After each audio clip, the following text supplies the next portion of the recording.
Hello everybody, we are the Geeks and Degenerates. I am Enzo and this is my forever co-host Jum. Today we talk about a movie that officially turns 10 years old and I can't believe it's been that long. I didn't know. Okay. But yeah, as you've seen, we're talking about Pacific Rim. Directed by Guillermo del Toro, and it's one of the best movies I've seen in ever. In 2013 and this year, I don't know, it's unmatched still, in my opinion. How about you? Unmatched as in... Like, they don't make movies like this anymore. I know I sound like a fucking old man, but it's so Okay. fun to watch. It is. It is so fucking good because you could clearly tell Guillermo del Toro was an Eva fan. Yeah.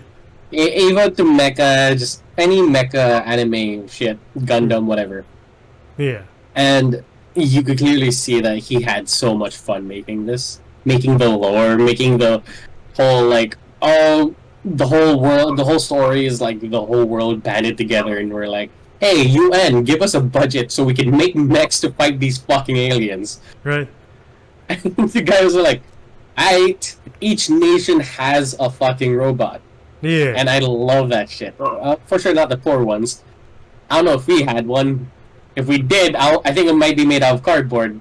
Because the amount of cash that went into that robot might have gone into our politicians' pockets. But anyway. Strong statements, but... You hear me? But, were you hyped when this was coming out? Were you excited? One more thing about the government. No. Hey, what are you saying? Were you hyped about this in 2013? Yeah. Yeah, I was. Yeah. I was too, even though I knew no one aside from Idris Elba. I was like, I don't know anyone because I don't watch Sons of Anarchy, unfortunately. Neither did I. Like, all I remember he was in that shitty King Arthur movie. Yuck. Yeah. But other than that, all I knew was like Guillermo del Toro, one of my favorite directors, and he did Hellboy. Hellboy, and I was like, shit, I want to see this. And yeah, Pan's Labyrinth. Yeah. And when you see the trailer, what the first thing you see is a gigantic mech carrying a fucking like a boat, ready to smack the shit out of some alien. I'm like, oh, I came with it. Here we go again. But yeah, I was also excited, like, just seeing the visuals and such. I was like, you know what? I feel like I'm going to have a good time with this one. And it truly did. Rewatching this movie for this video, I was like, this is so fun to watch. Jesus Christ. Now, Yeah. the second one is a Questionable. a crime against humanity in general. Yes, it is. Even though not even though, it just sucks. It wasted John Boyega. I wish movies would stop doing that, especially Star Wars. But anyway, this movie is still pretty good to this day, and I like the concept of like, oh, we were looking for alien life up above. We should have been looking down below. Kind of reminds me of Doom, actually, of like, oh, we're just scratching the surface of Mars. Oh fuck, we're in hell. How did that happen? I don't know. Oh fucking hell. There's a portal in Mars that leads to anyway. But yeah, so I like this entire concept too. Is humanity? This is what I like more than the second one. Because the second one kind of seems like, oh yeah, we won. We have an abundant amount of like what technology that we're kind of like, alright, we're fine. Yeah. While this one's like, we're scraping at the bottom of the barrel here. We're getting as much resources as we can. We're up against God knows how many aliens, and we only have 4 mechs. Yeah. And like, you see the beginning that humanity's just helpless, especially us at the beginning. You're like, oh, that's Fort Santiago getting wrecked. Cool.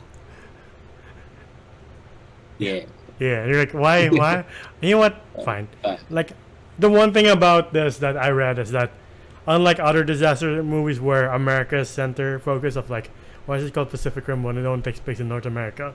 In this movie, it really feels like a world effort of like, no, it's not about the U.S. solely. It's about all of us banding together for a common cause to put away our bad blood and differences to fight this thing. And you're like, wow, it takes place in the year 2020. And you're like, wow, were we wrong? But How far away from that concept? Like, instead of the world banding together to fight this virus, we decided that we don't need masks to help our fellow man. What the fuck? Anyway, I don't get it either. Like, dude, if aliens came by, for sure there's a huge amount of like population that would not believe us. why should I take shelter from the kaiju? I have rights. Oh, it's the one's on top of me. That's why. Yeah, right? So, like, Yeah. I don't know what. What I do like is the mech fights, especially in the beginning with Raleigh and his brother Yancy, I believe his name is. Weird names, but I'll go with them. And the concept of a two-pilot system, because if it's just one pilot alone, it's too much for the brain to handle. And the mechs, when they're fighting the kaiju, there's nothing choreographed about it. It's just one big thing smashing up against another big thing. It's not like this mech is suddenly big boss from Metal Gear. No, it's just like a big robot controlled by two pilots, and you feel it. Yeah, and I love how rough and gruff it is. It's just like, again, it's just like two big guys in a bar just wailing at each other. There's no technique. Yeah. It's just titans just trying to hit each other with the biggest fucking fist. And I love the design for the kaiju. They're just so unique. As the kaiju and the Jaeger mechs, and you're like, these are the best of both worlds, of creative minds coming together, and I love it. Again, this is why I say, as the grumpy old man I am, who just turned 28, that they don't make movies like this anymore, where it's just like fun, just pure fun. Like the other one after this was probably Edge of Tomorrow, and the other one after that was Mad Max, and then I can't really remember anything this one. Maybe Kingsman, Yeah. but that was the same year as Mad Max. It was fun. Yeah. But dude, I love that scene. So like, yeah, Gypsy Danger gets fucked up. Yeah. I love the stripper name, by the way. She gets fucked up and washes ashore this like Alaskan beach, Yeah. and Guillermo del Toro does an amazing job. The second one failed to do, Yeah. where every time you see a Jaeger, it's always a camera looking up. Yeah. Sure, there are some points where it's like eye level, but when it like squares up, but a lot of the times it's us looking up, and you just see a huge foot go down. You see like a father and son just peacefully fishing. Or sorry, like they're like metal detecting, Yeah. and then this fucking thing comes out of the fucking ocean and then collapses, and just imagine the scope and the scale Yeah. that the Jaeger has, and just like it's nearly godlike. And like I love it, I really do. Yeah, that's why I find it so weird that they didn't get Del Toro to be the director for the second one, because how do you go from Del Toro to someone who's not Del Toro in terms of style? That's almost impossible. And like, Yeah. eventually the world doesn't feel the same, to be honest. But yeah, 5 years go by, and like the UN's like, you know what? Let's just build a wall. We don't want mechs no more. They're too costly. Then you see Australia's wall get wrecked, and they're like, we still want to build a wall. We don't want mechs. Yeah, no, everyone was like, like they're still making it after hearing the news that, yeah, the one in Australia didn't work out so well. And even the Australian team's like, see what we can do with a mech. What the fuck, world? Yeah, I love the names for Yeah. each mech. What, Gypsy Danger, Striker Eureka, Crimson Typhoon. Oh, What was the name of the? the Russian one? Yeah, Forgot, but that's the tank of the whole group. like it was like something Chernobyl. Yes. I don't see. I'm not joking. I'm not joking. You know what? With what it's made of, I wouldn't be surprised, because it's one of the nuclear ones too. Yeah.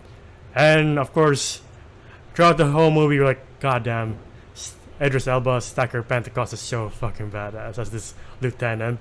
Like, you can tell he has a past too, and you're like, oh man, he's never been cooler in my opinion. Then maybe the Suicide Squad, but this is like his first badass role ever.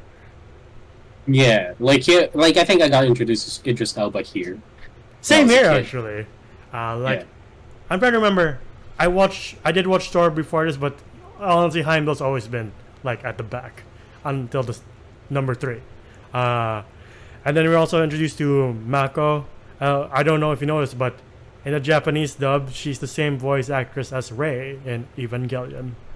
Ah, that's kind of sick. Yeah, and the voice for like the AI is the same actress that they use in Portal 2, because Okay. Guillermo del Toro was so impressed by her, he got her to be in this movie, and they're like, "Okay, this man is really one of us." I love it that he's making movies. He is a dork. I love him. Have you ever seen him going shopping for kaiju toys in Japan on Instagram? Yeah. Yeah, it's adorable. Yeah. Like, truly one of us. Anyway, um, because Raleig's brother is killed, he's like, you know what? I shall join in the wall building effort. Until Stacker Pentecost is like, look, the world is ending. Would you rather die in this wall alone with no one, or would you rather die in a Jaeger? And he's like, fuck, you make a good plan. He's got a good point. Ha! Yeah. And they already know Raleig's the best, so they have other co-pilots set up for them, but you can tell that Mako wants to be one of them, but you don't know why Stacker Pentecost is holding her back. You're like, I have a feeling of why, but I cannot confirm it yet. They're like, okay.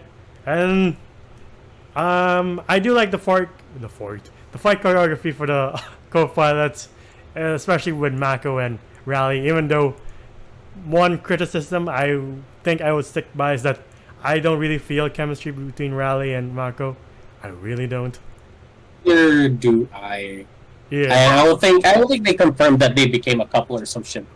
So it's really fine. good co-workers, but even though they're co-working, you're still like, I don't feel chemistry. I'm sorry, I really am. Not at all. But you do see the process of like how they control. It's not like an Avo where you sit down, you have the controls right here, And you get in the and fucking like robot.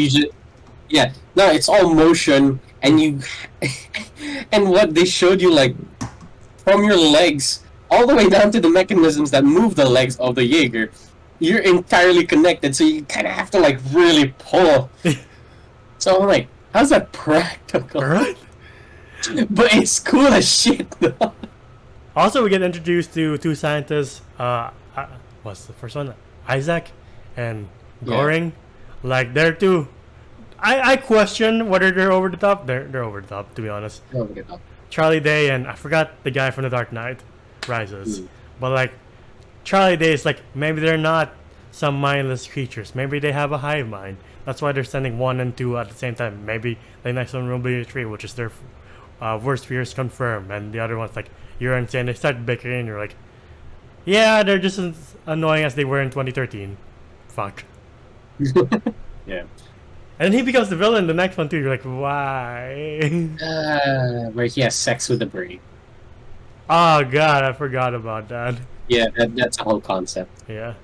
But it's while Mako and Raleigh are drifting because Stacker's like, alright, I made you a promise. You can be Raleigh's co-pilot. That Mako gets lost in her memory and like little Mako is being chased by a kaiju and you're like, oh, poor girl. Poor thing. Yeah, and then you see like Striker just comes in. Stacker, not And- Stacker. Sorry? Stacker. Sorry? Stacker. Not Striker. How do you spell? Stacker. It's a weird ass name. Staker? Stacker. Stacker. Yeah. Anyway, Idris Elba. Then Idris Elba comes in, and you find out what's wrong with him. Because throughout the movie, you see him have this like he takes a spill, he has nosebleeds from here to there. You find out that he actually piloted the Jaeger solo, which is one of the most badass fucking things I've ever heard.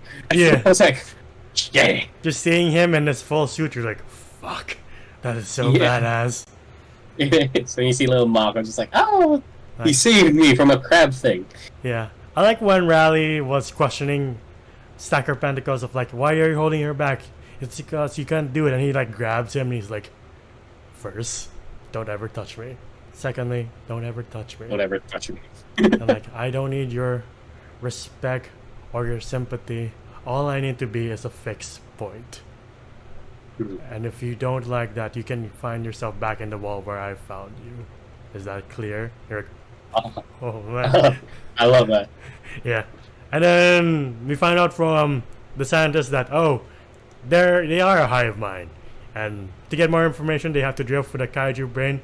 Like when they're bickering, I feel like I want to be Idris Elba, be like, see, please just shut up, one of you. You keep going. Yeah, and it doesn't help that Charlie Day's like very squeaky voice. I love Charlie Day. I love him in Always Sunny, but like he was a little too annoying. Yeah, and he has to go to Hong Kong to find a fresh kaiju brain, and then that's where we meet the constant collaborator of Del Toro, which is Ron Perlman, as Hannibal Yao, I believe his name was. Hannibal Chow? Chow? Yao? And it's like, how do you get the last name? And he's like, oh, I got it from my favorite general in history, and the second part from my favorite restaurant in Brooklyn. You're like, you know what? That makes sense. Because I was about to say, like, you don't look like a Hannibal or a Chow, but after that explanation, sure. Sure. But yeah, we have this whole black marketplace. Again, I love the lore. And it's like in the middle of a skeleton of a kaiju. And that's pretty cool. Yeah. And then Mako finally recovers enough to be like, you know what? No. Stacker puts them on hold because he's like, we can't have anyone unstable because we're just defending Hong Kong. Jesus Christ. Yeah, like, oh, it wasn't working. Yeah, I forgot about it. And then that's when you're like, I can't wait to see, what do you call the kaiju? Typhoon, what? Crimson Typhoon? Crimson Typhoon. And the Russian one, like, I can't wait to see what happens. And then they get killed instantly. Like, oh. I know, but like, I like that though. The entrances are so fucking cool. They're getting carried by helicopter, and then they get like, you know, just dropped there, and then landing in the water is so fucking cool. Yeah. I love this movie.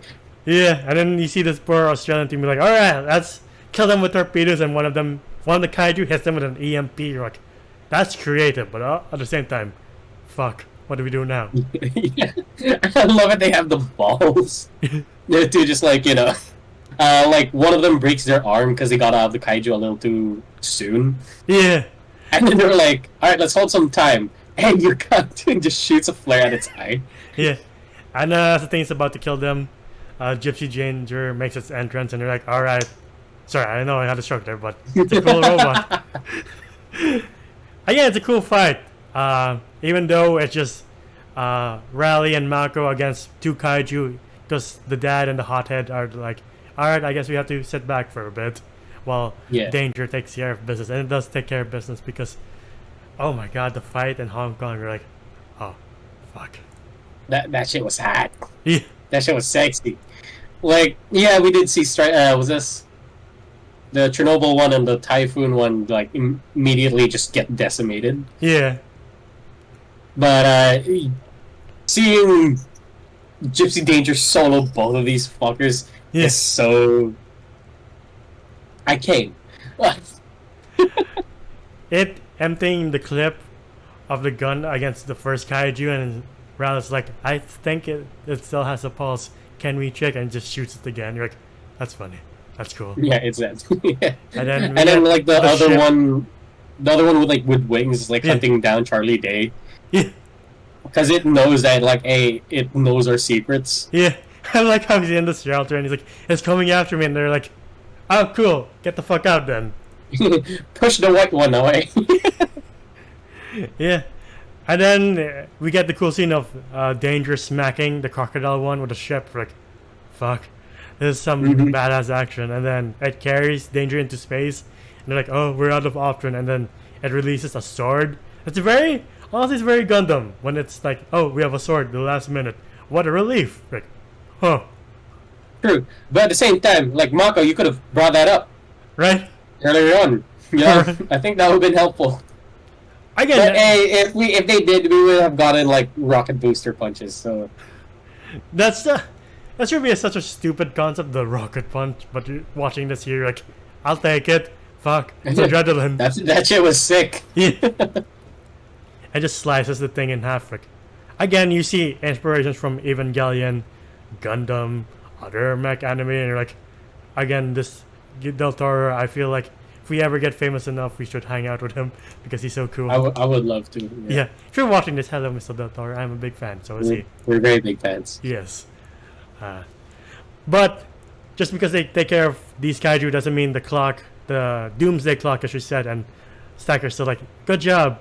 We still have to reset the clock. You're like, oh, fuck, there's more. I forgot. Yeah. I think at this point, Charlie Day does merge drift with the kaiju brain, and he realizes like, oh, putting a bomb is not enough because you have to go inside the portal to detonate it, and like Yeah. he and Goring have to rush back to tell them the plan. While Stacker has to take care of the Australian mech with the hothead, and he gives one of the Oh yeah. most badass speeches of like, at the end of our time, at the edge of our hope, we have not only chosen to believe in ourselves but each other. Not a man or woman will stand here alone. We shall face the monsters at our door and take the fight to them. Today we are canceling the apocalypse. And you're like, fuck, that's a fucking good speech. I'm going, we're canceling the apocalypse. And everybody has never heard that before. Everyone's like, what? Holy shit. And it did like, but like, you know, it stood the hairs at the back of my neck. Such a cool speech, like one of the best modern speeches in any movie. Like, I remember in like the radio trailers when they still play trailers on the radio, that was the first thing I hear of like, what's this man talking about? I kind of like want to watch this movie. Same, I'm like, I got intrigued. And again, seeing Stacker Pentecost be all suited up, and he's just telling the hothead of like, I already know everything about you. You are an open book. The easiest puzzle I could solve. And the guy's just like, okay. Alright, fine. You worked with my dad, fine. Yeah. And like the final battle, you feel the stakes because both the mechs get fucked up really badly. You're like, oh shit, what now? Yeah, because it's 3 fucking kaijus this time. Like, Yeah. the ones that they feared the most. It actually fucking happened. Yeah. I do like it when they think the coast is clear and you just see one kaiju just swimming like torpedo speed. You're like, no, you're not safe. Please turn around quickly. God, no. And these things are like from Subnautica and shit, and it's freaky. Yeah. Like one opens its mouth. Oops. Like it opens its mouth and ready to bite off their arm. And I'm like, fuck. Right? And to be honest, I was like, oh, how the fuck do you do this? Right? I really don't know. And you see Danger just limping. You're like, no, Stacker, we can do this. He's like, no, you can't. Just clears the way. Tells Mako, like, you can always find me in the drift. You're like, oh. It's the first. Yeah. It's, again, like, stakes are so high because you would think that they would survive. Like, especially the kid. Like, the dad, the father and son duo that pilots the Striker Eureka. You would think the dad would be the one who's, like, piloting it. Yeah.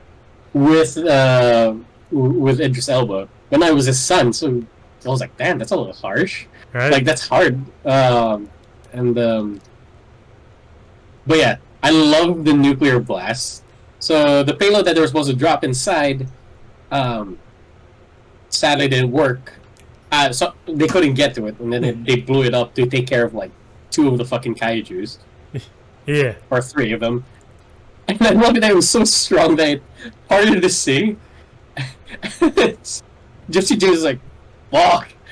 And it comes back on him. I'm like, shit.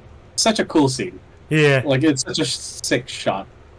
And then it uses the part of the kaiju to enter the portal, and they go in. And then Mako evacuates first, but because of technical difficulties, Rally has to do it manually. And you're like, oh, this is the moment where the hero sacrifices himself. Thankfully not. He escapes just in time to see the aliens being like, oh, what's that? Oh, fuck. That's And it's like in a Jesus pose. I'm like, what's up, fuckers? And they both escape, but Rally isn't breathing. And Mac is like, oh, we have to convince the audience that we have chemistry, please. You're like, no, it's still too late. Yeah. And like, she hugs him. That's pretty much it. Yeah, and they stop the clock, and you're like, oh, cool. Thank God this is only a standalone movie, right? You're like, oh, okay. Yeah, I kind of wish it just stayed as a standalone movie. Yeah. Or if they did make a second one, they could have at least kept it within the theme. Or bring back Del Toro, because what the fuck are you doing if you don't? Yeah, right? Like, I get it, you put in a Gundam inside of the second one, but it's not the same. Yeah. So, what would you rate this extremely nostalgic and fun movie? I hated the fact that it's nostalgic now. It still feels like a new movie to me. Right. But I had so much fun with this. When I was, 14 when this came out, it was like all my friends wouldn't stop talking about it. We would play the Attack on Titan game and play the theme every time we would fight the gigantic, Titans. Excuse me. But yeah, like the theme was played nonstop. If you want to do a deadlift or like pretty much bench press anything, you play that fucking thing. Yeah, and they got the composer from Game of Thrones to do the theme. And you're like, that fits. That's fits. Yeah. But yeah, so this is such a fun movie. I really suggest anyone who's a fan of mechs or any kind of action monster movie to watch this if you haven't yet. I'll give this one a solid 9 out of 10. I'm giving it 9 instead of a 10 because sadly, as Enzo said, Mako and the other guy, I forgot his name, Riley, they don't really have much chemistry. Yeah. Like, the main people didn't have a lot of character development compared to, like, Idris Elba's character, the 2 Australians, the 2 Russian people who died in that. Nah, I would say Charlie Day had more character development than the main character himself. Yeah. That Attack on Titan game is one of the hardest games I've ever played in my life. Jesus I Christ, mastered it. Like, it took us, like, weeks to fucking master it, but it was so fun once you got it done. I'll give this an 8 out of 10. Again, the main drawback is the chemistry, or lack thereof, of like, yeah, I don't feel anything between these two, to be honest. And Riley's not the most interesting character. The interesting characters are Stacker and DeSantis, in my opinion, and Ron Perlman. That's about it. Other than that, the main draw of this movie is the really, really good action scenes, where you don't really find scenes like this anywhere else. You don't also find good CGI like this anymore. Sad to say. Yeah. Like, we're in 2023, 10 years later, and you see CGI from Ant-Man and The Flash, and you're like, are we going backwards? Why? Yeah, a little bit of creativity is kind of starting to, like, fade away with corporate not paying their workers. Strangest thing ever. Like, it's so bad that even the video game industry is getting on this track. You're like, good on you, you should. Yeah. Yeah. I agree. Yeah. But for this movie, yeah, 8, 9. Again, a pretty good movie from 10 years ago that does not age, in my opinion. Yeah, that's been our video for Pacific Rim. If you guys like our videos, please leave a like for this video and the other videos, and also please subscribe to the channel and ding the bell icon to get notified of when we upload next. We're also on Spotify and TikTok to see our best and funniest moments and our reaction to trailers. Spotify to hear us on the go. And I have no socials, but this gentleman does. You can find me at JomJM_on Instagram. It is Mark. And until the next video, we'll see you then. Bye, everybody. Ciao.